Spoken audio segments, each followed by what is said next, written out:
Hello everyone! Today I'm going to be talking about the paradox of being a pro-choice healthcare provider. Because if you're a healthcare provider, but you don't choose life, you're not a very good healthcare provider. So first of all, what does it mean to be pro-life?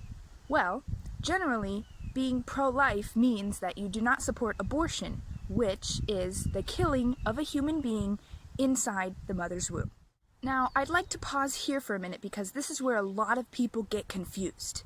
And I'd like to bring you all back to basic human biology of when life begins. If you've ever taken a basic biology class, you should know that life begins at conception, because the moment the egg is fertilized and becomes a zygote, all of the DNA for that human child is there. All the DNA is there. It is a human being, just in a very underdeveloped form, I guess you could say. You first start out as a zygote, then you are called a fetus, and then after you're born, everyone calls you an infant, then you're a baby, then you're a toddler, then you're a child, then you're a teenager, and so on and so forth, and that is basic human development, from the moment of conception to the very end of life. So, if for some reason you still don't agree with me, I suggest you go take a human biology course. Okay, after we've established that life begins at conception, now we know that abortion is killing a human life. So this is the reason why being a pro-choice healthcare provider is really a paradox, because what kind of a healthcare provider would kill a human being? The purpose of being a healthcare provider is to provide for people's health. Now here's where it gets a little tricky, because a lot of people think, well actually, I'm sure most pro-choice people think that they're helping people. They're actually providing healthcare to the woman in the situation. They're not thinking about the baby because they're just thinking about the woman that they can see. And so they think that when a woman does not want a pregnancy or cannot afford the pregnancy or whatever the case is, they're actually helping her, providing for her health by killing the child. However, a lot of people don't know that having an abortion actually hurts the mother too. It doesn't just kill a baby, but it also hurts the mother. And I have some proof. For those of you that don't already know, I am a nursing student. I have completed one semester of the official 2-year nursing program, and I will be graduating in December of 2021. And I have one of my textbooks here with me, The Fundamentals of Nursing, basic nursing textbook for all nurses. This is literally the fundamentals of nursing. And in this book, it says right here, talking about abortion, it says, when a woman chooses abortion as a way of dealing with an unwanted pregnancy, the woman, and often her partner, experience a sense of loss, grief, and/or guilt.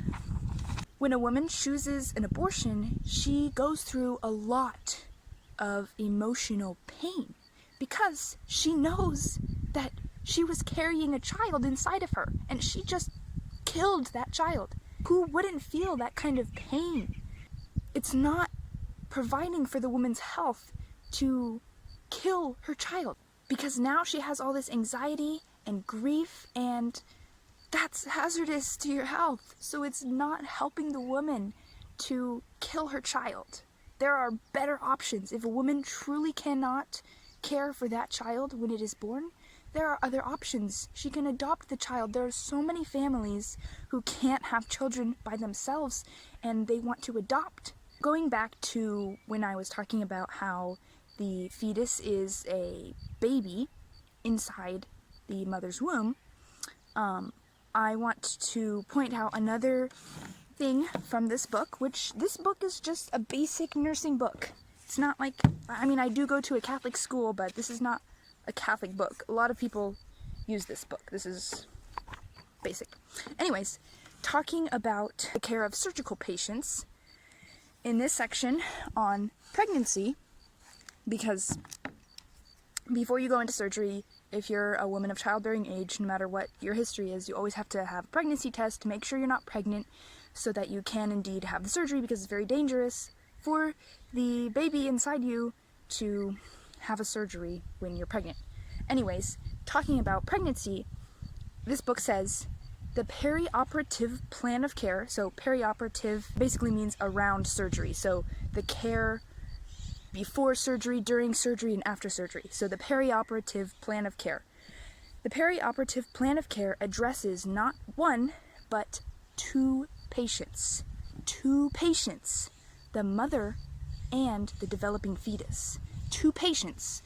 When a woman is pregnant, the nurses and the doctors are caring for two patients. The mom and the baby that they can't see, the baby that's not born yet, but is really there.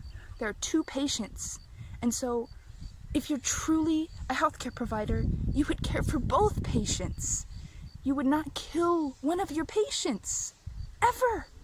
It's just basic healthcare. There should never be such a thing as a pro-choice healthcare provider. It's just not even a thing. Even if you're one of those people that says, I personally would never have an abortion, but I think it's okay for other people to have an abortion in certain cases, such as rape or whatever. Okay, let me just say, even in the case of rape, yes, that is a very traumatic experience, but that experience does not justify the killing of an innocent life. What did the baby do to deserve death?